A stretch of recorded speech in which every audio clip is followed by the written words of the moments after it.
মানুষের এই জীবনটা আসলে একটা ঘোরের মতো, একটা ঘুমের মতো। যখন সে মারা যাবে, যখন আখিরাতের জীবন শুরু হচ্ছে, তখন সে জেগে ওঠে।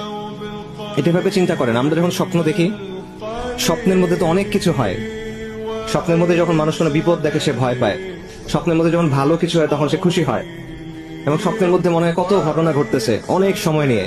কিন্তু যখন আপনি ঘুম থেকে উঠেন, তখন দেখবেন স্বপ্নের কথা আর মনে থাকে না, আচ্ছা আচ্ছা অল্প কিছু মনে থাকে, এবং মনে হয় এটা তো অল্প একটা সময় ছিল। তো এই দুনিয়ার জীবনটা এরকম, আপনি ঘুমায় আছেন, মৃত্যুর পর আপনি উঠবেন। যেটাকে আজকে আমার কাছে সবচেয়ে গুরুত্বপূর্ণ মনে হচ্ছে, কবরের জীবনের সময় মনে হবে যেটা কিছু ছিল না। বিচারের দিবসে বিচার শুরু হওয়ার আগে আপনার কাছে মনে হবে এটা কিছু ছিল না। বিচার শুরু হয় নাই এখনো, জান্নাত জাহান্নামের জীবন এখনো শুরু হয় নাই। জাস্ট ইয়াউমুল কিয়ামাতে বিচার শুরু হওয়ার আগের যে সময়টা, ওই সময়টাতে আপনার কাছে মনে হবে যে দুনিয়ার জীবন এটাতে একটা মুহূর্ত ছিল শুধু।